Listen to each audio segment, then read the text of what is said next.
What does Allah say is an ayah in the Quran? History is an ayah. The mountain is an ayah. The sky is an ayah. The animal is an ayah. My body is an ayah. What's going on inside my chest is an ayah. All lived experience is a set of what? Ayat. And each one of them becomes valuable because they are ayat of the King.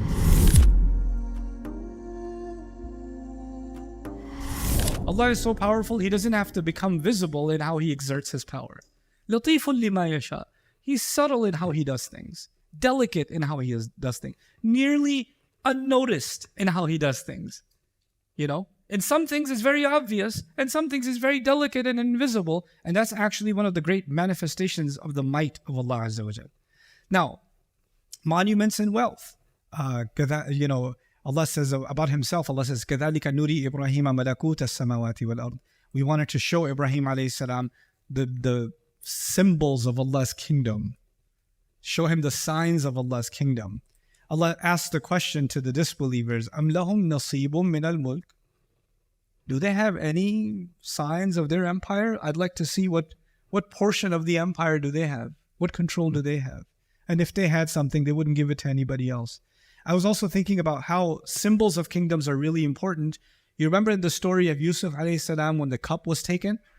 Why was the cup important? It could have been any cup, like from a water cooler. Wouldn't have been a problem. It was the king's cup. It was Surah Al-Malik. Nafqidu Surah Al-Malik. Because now that represents, you know, something very high value because it's associated with the kingdom. So, you know why this is an important thing for Quran students? The cup is a symbol of the kingdom, which is what gives it a lot of value, isn't it? Now, that means the word for symbol in Arabic is ayah. I'll say that again. The word for symbol is what? Ayah. So it has value because it's an ayah of the kingdom. What does Allah say is an ayah in the Quran? History is an ayah.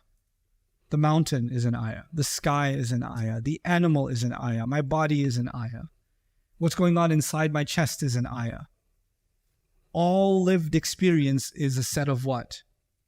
Ayat. And each one of them becomes valuable because they are ayat of the King. So there are two kinds of ayat in the Quran. There are ayat all around us and there are ayat of His revelation. But they are valuable because they are ayat of the King. Just like the king of the cup of the King in the surah. Allah says, قُلْ لَوْ أَنْتُمْ تَمْلِكُونَ خَزَائِنَ رَحْمَةِ رَبِّي لَأَمْسَكْتُمْ خَشْيَةَ الْإِنفَاقِ. If you owned the treasures of Allah's rahmah, if you had any authority over them, you would have held them back. Meaning Allah's kingdom is so vast. You know, when you see a prosperous kingdom, everybody's living well.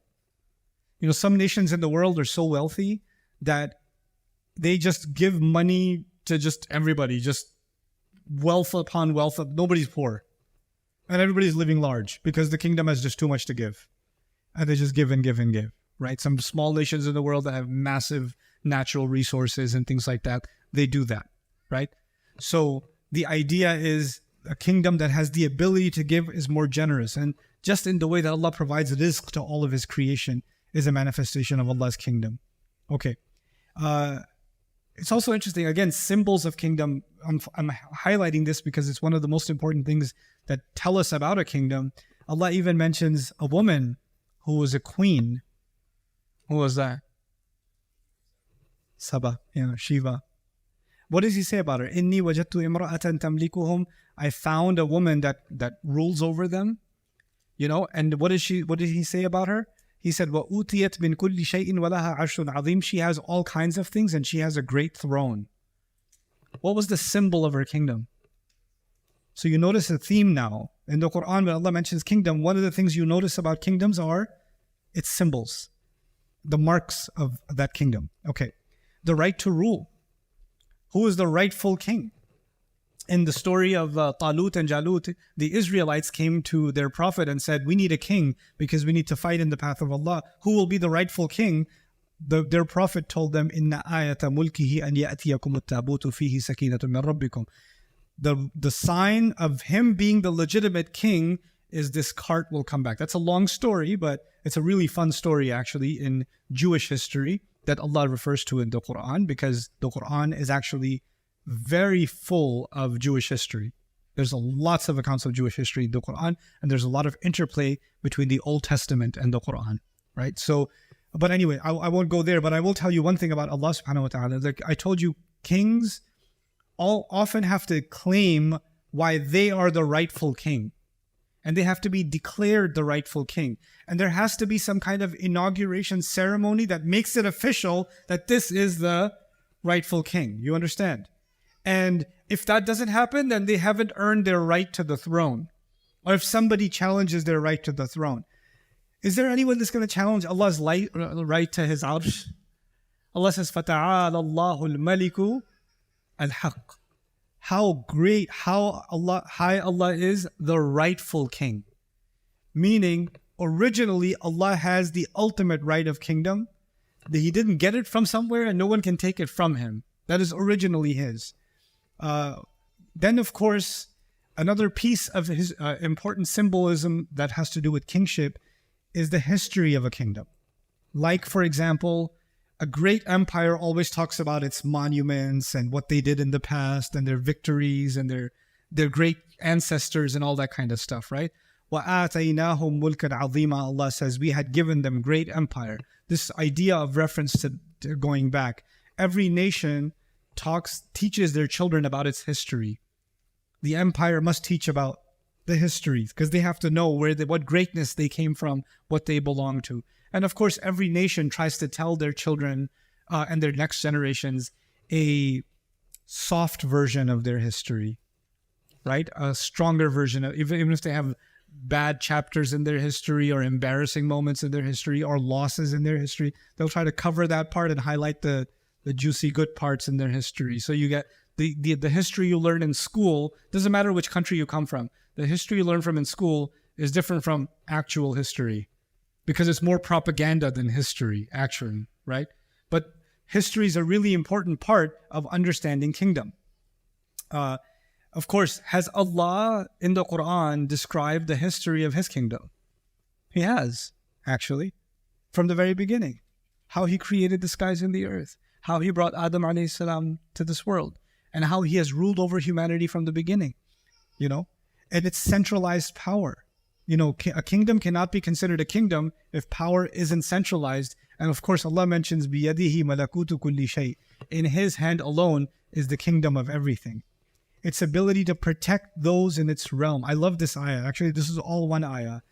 How can you be a kingdom if you can't protect your people? You can't.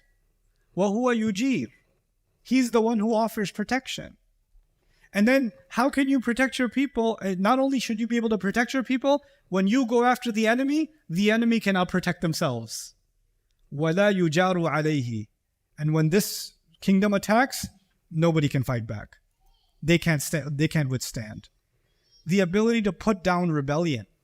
Like, you know, in the case of Dhul Qarnayn, who was a king, in his story, Allah Azza wa Jal mentions that when he saw people that he was going to rule, he said, whoever does wrong, we're going to punish them. We're going to deal with them, you know. Allah Himself then describes Himself how He deals with rebellions. أَمْ لَهُمْ مُلْكُ السَّمَاوَاتِ وَالْأَرْضِ وَمَا بَيْنَهُمَا فَلْيَرْتَقُوا فِي الْأَسْبَابِ. Do they own the kingdom of the skies and the earth and whatever's in between? Are they going to try to climb up through the ranks of the skies? جُنْدٌ مَا هُنَالِكَ مَهْزُومٌ مِّنَ الْأَحْزَابِ. How many armies have there been that I've already annihilated of people who thought that they can compete with me? Like, Allah has put down rebellions in history before. We call them ruins of ancient nations, right? That's Allah putting down rebellions.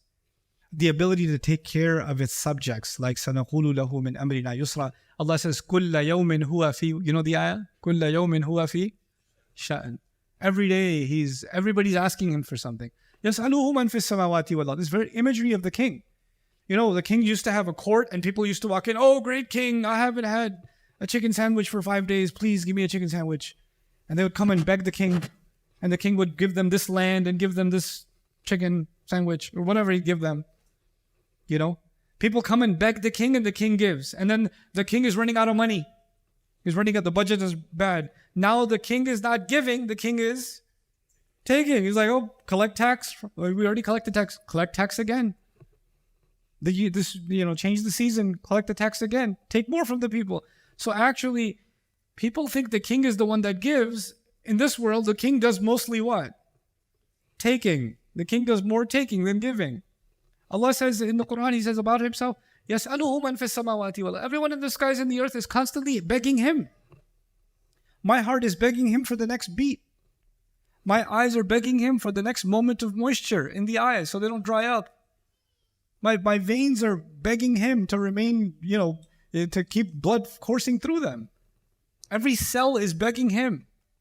Every atom is begging Him for its existence. Constantly begging across all of existence. And every day He's responding to those needs. كُلَّ يَوْمٍ هُوَ فِي شَأْنٍ. So this is the ability of Him to take care of His subjects. But of course, a kingdom is known by its laws. Any empire, any government is known by its unique laws.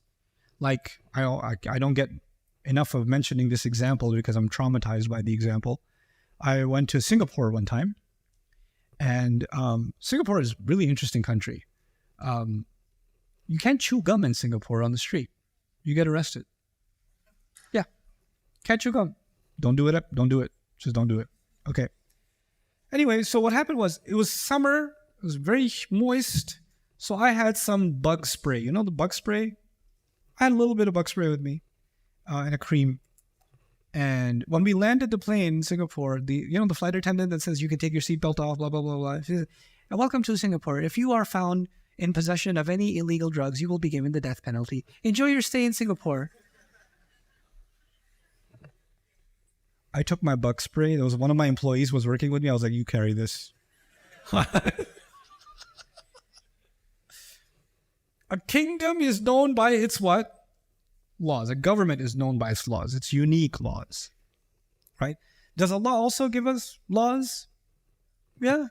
And a king, like even the story of kingdoms in the Quran, like Yusuf alayhi salam he was a minister, but he wasn't the king. He wasn't the king. So he wanted to keep his brother. But his brother didn't have the proper paperwork. He didn't have a visa for the kingdom. He didn't have any citizenship or anything. He was actually he was visitor visa, refugee status. So he couldn't keep him. So he had to come up with a way of getting him arrested. And Allah says, مَا كَانَ اللَّهُ لِيَأْخُذَهُ فِي دِينِ الْمَلِكِ. There was no way for Him to keep him in the law of the king. Because according to the law, he couldn't keep his brother. Right? But the law is not being made by Yusuf alayhi salam. The law is being made by who? The king. That's the higher authority. Kings also engage in war. Kingdoms engage in war. And when they engage in war, Sheba makes a commentary about kings and what they do. She says, إِنَّ الْمُلُوكَ إِذَا دَخَلُوا قَرْيَةً أَفْسَدُوهَا. When kings come into a town, they violate that town. وَجَعَلُوا أَعِزَّةَ أَهْلِهَا أَذِلَّةً. And they take the noble people of that town and humiliate them. They do that. In fact, they engage in oppression, basically. Allah, the King of Kings, He also does war. فَأَذَنُوا بِحَرْبٍ مِّنَ اللَّهِ وَرَسُولِهِ. He does war, but He never goes after anyone who is not what? Zalim. He's never, the only people, هَلْ يُهْلَكُوا إِلَّا الْقَوْمُ الظَّالِمُونَ. Nobody, is anyone going to be destroyed except the wrongdoers? Except the criminals? No one but the criminals. When kings take over, do only criminals get killed or civilians, standby, innocent people? Everybody gets killed. In fact, if you were loyal to the previous government, you get killed. Rasulullah ﷺ takes over Makkah. What's the policy? Kill everyone? Kill all the people who fought you at Badr? If you meet someone who met you in battle before, take their head off? Is that the policy? No. I will say to you what my brother Yusuf said to his brethren. لا تثريب عليكم اليوم. No harm will come on you today. Allah is a different kind of king. And He sends His Messenger ﷺ to execute Allah's style of kingdom. Not the style of kingdom that happens in the earth, but a heavenly kingdom. Okay? Anyway, so I'm going to have to stop here. There's so much to do. But I will leave you with one juicy thing because I got to do the juicy stuff. The next name of Allah we're going to study is what? Al-Quddus. Al-Quddus has two layers of study. The two layers of study are, what does the word mean in Arabic and how was it used in the Arabic language, and then how is it used in the Quran? So Arabic and the Quran, that's one layer of study. But the other layer of study is actually, this word is very important in biblical studies. So in the study of the Bible, in the Hebrew Bible, this word is really, really important. And we're going to have to look at why it was important to them also. Why is it important to study that or know that? Because the Quran is actually speaking to multiple audiences. And one of its audiences is actually Jewish scholarship. But you may not know that, now you know. One of the direct audiences of the Quran is who? Not just the regular Jews even. Jewish scholarship. It was actually communicating with them directly. And a lot of the language in the Quran, we understand it from the Muslim perspective, but when they heard it from a background they already had. You understand? So if we understand the background that they had and then hear what the Quran is saying, it gives us deeper perspective on what's being said. But since we talked about politics today, I will leave you with the following concept. In kingdoms in the world, there's always been this idea that when a king takes power, that he must have done something wrong to make that happen. He must have killed somebody. He must have bribed. There's some corruption behind the scenes, because you don't move up unless you get your hands dirty. You have to have some blood on your hands to get there, right? Either you came and you assassinated the current king and you took power, that way you seized power, or you tried to climb up the ranks by way of treachery and lying and cheating and scheming, basically politics, right? And that's how you made it all the way to becoming kings, scheming until you get to the top. So when you think of people with power, you think of corruption. It's been the history of the world, right? So power corrupts, and absolute power corrupts absolutely, right? That's always been the history of the world. So what? And kings know that, rulers know that. So what they do then is they say, well, we can't keep our power if everybody thinks we're corrupt, because eventually people will rebel. They're not going to stay under our government. We have to find a way of making ourselves look good, no matter how dirty we are. So kings, since ancient times, came up with a formula. We are going to use religion to make ourselves look good. So in ancient Egypt, they're going to have the priests and the monks and the sages. They're going to say the gods have told us this is the king. And since the people follow the religion, now it's their religious obligation to acknowledge the king. The Roman Empire, once it adopts Christianity, the Catholic Church is going to endorse the king. The Pope has an awkward conversation at the inaugural ceremony that you may have seen in the United Kingdom recently. Who's becoming loyal to who? It's a little confusing. But the idea is, this is a kingdom that is endorsed by God himself through the church or through the priesthood or through the temple, right? This happened in ancient Indian, kingdoms, Buddhist kingdoms, right? The Chinese emperors, they'll have some sages or somebody that acknowledges them, endorses them, because they get the religious people that follow the religious leadership. When the religious leadership endorses the king, then it becomes the religious thing to do to follow the king. And then in many of these kingdoms, they have prayers for the ruler. They'll pray for the ruler. God save the queen, God save the king, right? They'll have those kinds of things. So what happens is, there's the world of politics and there's the world of religion. And the religious people, they're considered holy. I'll say that again. They're considered what? Holy. And the word for holy people is muqaddas. The word is what? Al-Muqaddas. So kingdoms stay stable because they use the Muqaddas class to declare themselves pure. Because they themselves are corrupt, they need the Muqaddas class to become legitimate. You understand? And these Muqaddas class, these sacred people, these holy people, these saints, these people, they're actually also behind the scenes. What did they say? Hey, we're going to endorse you, but we're going to need a sizable donation, fi sabili. fi sabili us. You understand? Behind the scenes, it's a backdoor deal. So actually, it's not just one is corrupt. The truth is what? Both of them are corrupt. What is this surah going to do? It's actually going to highlight the corruption on the Muqaddas side. It's going to do that too. But what is Allah telling us by these two names together? Al-Malik, Al-Quddus. Allah is the ultimate king. Human beings, when they think of a king, they think of someone who is dirty, corrupt. And then they need to be cleansed by some other religious entity. And Allah says, no. Allah is ultimate king and Allah is ultimately pure, all in one. And what did that teach the Muslims in their understanding of the world? It taught them that in this religion, it's not that is a different world and this is a different world. This is these people, these Muqaddas people, these holy people, they stay inside the monastery. They worship and pray. They think about God and the angels and heaven and hell, but they don't know what's happening in the real world. They don't know matters of government. They just know matters of God. Right? That's the Muqaddas class. And then the kings know the matters of politics and what's really happening in the world.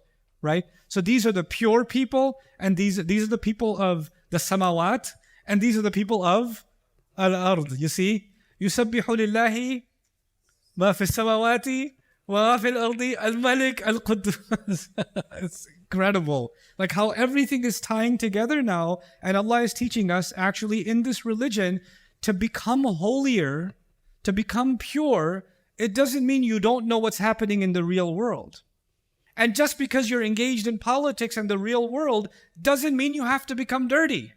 Both of those things coexist because our God is both Al-Malik and Al-Quddus, all in one. You know this idea, leave to God what is to God, leave to Caesar what is to Caesar? Nuh-uh. Allah is Al-Malik and Al-Quddus, you see? So it's these few words, they're so profound in the social philosophy, the political philosophy, the outlook that it creates, and it makes sophisticated believers. Now these people are revolutionary. Every religion before this basically used religion as a tool to advance power, the holy right, the divine right of kings. And the Quran comes along and says, no, purity only belongs to Allah, and absolute rule only belongs to Allah. Everyone besides him is going to be imperfect. Everyone is going to be imperfect. SubhanAllah. Al-Malik al-Quddus.